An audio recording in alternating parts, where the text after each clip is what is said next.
దేశాలను వణికించే ఒక సంచలన వార్త పశ్చిమాసియా నుంచి బయటకొచ్చింది.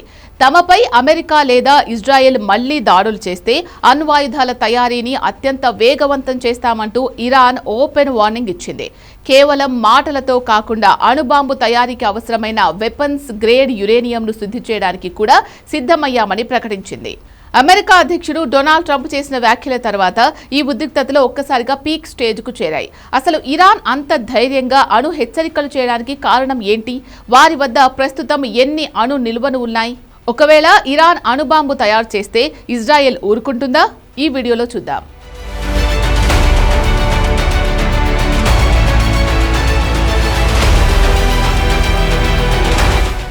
అసలు ఏం జరిగిందంటే ఇరాన్ పార్లమెంటరీ కమిషన్ అధికారిక ప్రతినిధి ఇబ్రహీం రెజాయి సామాజిక మాధ్యమం ఎక్స్ ద్వారా ఒక సంచలన ప్రకటన చేశారు.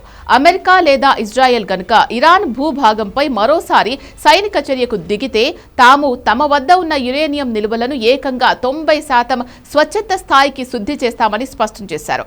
అంతర్జాతీయ నిబంధనల ప్రకారం 90% వరకు శుద్ధి చేసిన యురేనియంను వెపన్స్ గ్రేడ్ మెటీరియల్ గా పరిగణిస్తారు. అంటే దీనిని నేరుగా అణు బాంబులు లేదా అణు వార్ హెడ్ల తయారీకి మాత్రమే ఉపయోగిస్తారు. ఈ ప్రతిపాదనను ఇరాన్ పార్లమెంట్లో సమీక్షించి చట్టంగా మార్చడానికి కూడా వెనకాడబోమని వారు అల్టిమేటం జారీ చేశారు. అయితే హఠాత్తుగా ఇరాన్ ఈ స్థాయిలో ఎందుకు రెచ్చిపోతోంది? దీని వెనుక అమెరికా అధ్యక్షుడు డొనాల్డ్ ట్రంప్ చేసిన కొన్ని కీలక వ్యాఖ్యలు ఉన్నాయి. ఇటీవల కాలంలో జరిగిన దాడుల తర్వాత ఇరు పక్షాల మధ్య కుదిరిన తాత్కాలిక కాల్పుల విరమణ ఒప్పందాన్ని ట్రంప్ తీవ్రంగా వ్యతిరేకించారు.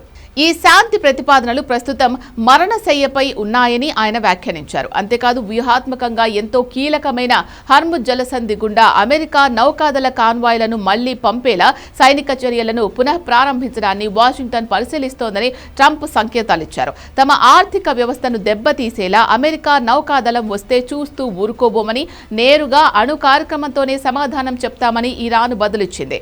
ఇక్కడ మనం గమనించాల్సిన షాకింగ్ విషయం ఏంటి అంటే ఇరాన్ అణుబాంబు తయారు చేయడానికి చాలా దగ్గరగా ఉంది. అంతర్జాతీయ అణుశక్తి ఏజెన్సీ నివేదికల ప్రకారం ఇరాన్ వద్ద ఇప్పటికే 60% వరకు శుద్ధి చేసిన దాదాపు 440 కిలోగ్రాముల యురేనియం నిల్వలు సిద్ధంగా ఉన్నాయి.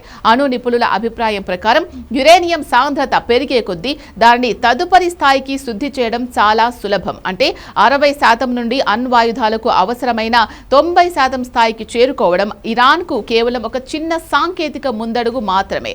ఇరాన్ గనుక ఈ నిర్ణయం తీసుకుంటే దాని వద్ద ఉన్న నిల్వలతో ఏకంగా 10కి పైగా అణు బాంబులను చాలా తక్కువ సమయంలోనే తయారు చేయగలదు. ఇరాన్ ఇచ్చిన ఈ అణు యుద్ధ హెచ్చరికలతో పశ్చిమాసియాలో యుద్ధ మేఘాలు మళ్లీ కమ్ముకున్నాయి. ఇజ్రాయెల్ ప్రధాని బెంజమిన్ నెతన్యాహు ఇప్పటికే ఇరాన్ అణు కేంద్రాలను ధ్వంసం చేయడమే తమ ప్రధాన లక్ష్యమని ప్రకటించారు.